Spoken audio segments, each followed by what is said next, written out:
Buenos días, hermanos y hermanas, les envío un saludo de paz y bien. ¿Qué es por lo que tienes que dar gracias el día de hoy? ¿Qué es aquello que se ha hecho ordinario, que se ha hecho simple y que has dejado de valorar? Y esto entra en todo: familia, pareja, trabajo, esfuerzos de los demás, que has dejado de valorar.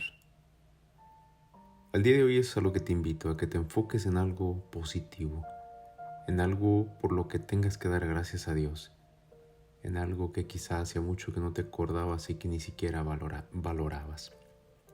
Pero vamos a escuchar nuestro evangelio primero y después vamos a ver qué es lo que nos dice Dios, qué es lo que nos dice Jesús en su palabra. Nuestro evangelio está tomado de Mateo capítulo 13, versículo 10 al 17. Escuchemos con atención. El Señor esté con ustedes. Lectura del Santo Evangelio según San Mateo. Gloria a ti, Señor Jesús. En aquel tiempo se acercaron a Jesús sus discípulos y le preguntaron: ¿por qué les hablas en parábolas? Él les respondió: a ustedes se les ha concedido conocer los misterios del reino de los cielos, pero a ellos no. Al que tiene se le dará más y nadará en la abundancia, pero el que tiene poco, aun eso poco se le quitará. Por eso les hablo en parábolas, porque viendo no ven, y oyendo ni oyen ni entienden. Evangelio del Señor. Gloria a ti, Señor Jesús. Bueno, pues vamos a iniciar con esta pregunta: ¿qué es lo que no entiendes aún? Algunas veces nos encontramos con personas así, ¿verdad? Nunca entienden, o quizás somos de esas personas que nunca entendemos o nunca queremos entender. Y es que desgraciadamente a veces cerramos los ojos y los oídos y no escuchamos, ni entendemos, ni vemos aquello que está ahí enfrente de nuestras narices. Y a veces no queremos aceptar una realidad, un error. ¿Prejuicios o una mente cerrada? Pudiera ser, ¿no? Pero no hay quien los cambie a veces. Nadie de afuera, solamente tú dentro, y escuchando quizá los consejos de los demás, tú puedes cambiar muchas cosas dentro de ti. Pero tenemos que tener mucho cuidado, tenemos que constantemente analizar ese interior. Y por eso necesitamos de estas historias, de estas palabras de Jesús. Hoy Jesús nos desconcierta en cierta manera por la respuesta que da a la pregunta que ¿por qué siempre habla en parábolas?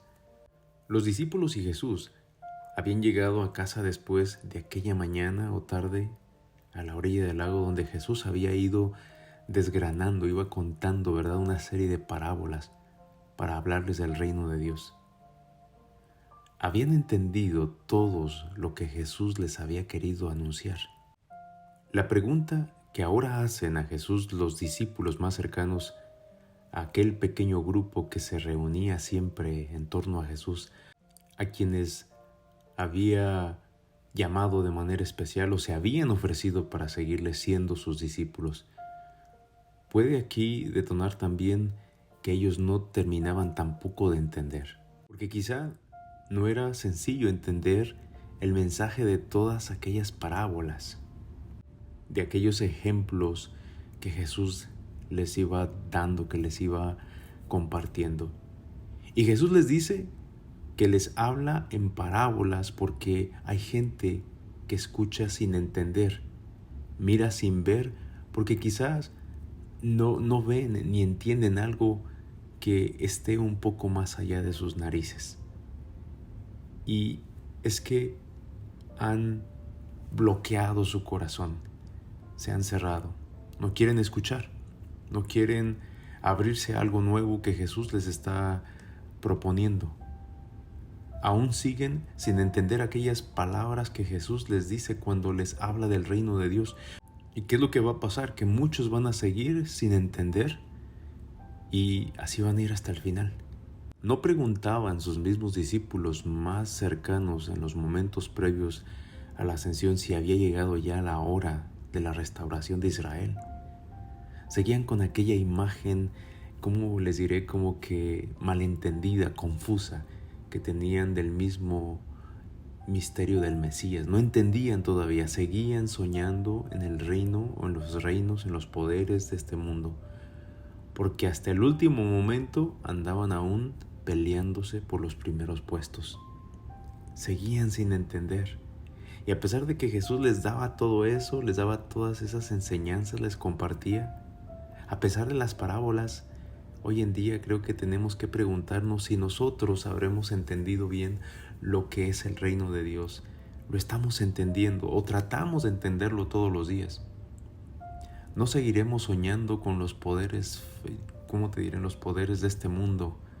Y algunas veces habremos querido hacer la iglesia también un poder mundano.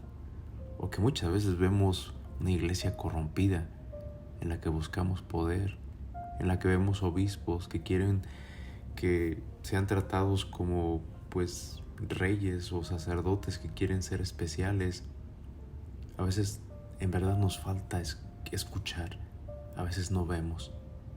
No eran solo los de aquellos tiempos los que no terminaban de entender a Jesús, porque a nosotros nos sigue pasando, yo creo, ¿no? Porque en nuestra iglesia, en nuestras familias, en nuestra sociedad, sigue pasando eso.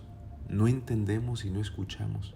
Y muchas veces creo yo que desperdiciamos tanta sabiduría. En verdad, cuando el Evangelio nos dice que cuántos no hubieran querido escuchar lo que nosotros escuchamos y ver lo que nosotros vemos, cuántos profetas, cuántos santos a lo largo de la historia, y nosotros que lo vemos, y nosotros que lo tenemos, y nosotros que de una forma especial todo este mensaje ha ido evolucionando y lo hemos ido entendiendo más y lo hemos ido comprendiendo al punto en el que la Eucaristía se hace presente enfrente de nosotros, ese Jesús vivo que nos sigue diciendo y que nos sigue contando. Pero cuántas veces, incluso cuando vamos a la Eucaristía, ¿cuál es nuestra, cómo te diré, cuál es nuestro enfoque, cuál es nuestra reverencia hacia ese momento tan especial? Y no solamente en el momento de la consagración, pero en toda la Eucaristía. Te preparas verdaderamente para ir al encuentro de ese Dios. Te quitas las sandalias, te quitas todo aquello que no sirve para ir a encontrarte con aquel. Y muchas veces, hasta en ese encuentro con Él, no vemos, no escuchamos. Y muchas veces ni las parábolas nos entran. Hoy en día, hermanos y hermanas, creo que es una buena oportunidad para valorar todo lo que nosotros tenemos, para valorar lo que podemos ver. Por eso al principio les decía que hay que dar gracias por aquello que se ha convertido en ordinario, aquello que se ha convertido en normal. ¿Por qué? Porque así nos pasa incluso cuando vamos a la iglesia, cuando vamos a entrar y nos disponemos para la Eucaristía. Se nos olvida que hay un tabernáculo, se nos olvida que estamos en un lugar especial, a pesar de que somos esa iglesia viva, pero pues aún necesitamos un lugar, una montaña, como te he dicho antes, en el que tienes que prepararte para estar en presencia de ese Dios, en el que vas enfocado para poder tener ese encuentro, en el que quitamos todo aquello que no sirve en la vida y lo ponemos en una canasta especial y vamos y hasta eso mismo lo llevamos de ofrenda. Que la sabiduría de Dios no pase desapercibida en nuestras vidas, que no desperdiciemos lo que Dios nos ofrece el día de hoy, que no desperdiciemos el tiempo en el que podamos conversar un momento con Él. Hermanos y hermanas, esto es lo que nos dice el Evangelio del día de hoy. Hay que ver, hay que escuchar y no encerrarnos en nosotros mismos, pero poder abrir los ojos, la mente, el corazón y así poder cambiar y crecer mucho en nuestra vida. Que Dios los bendiga y que tengan un excelente día. Amén.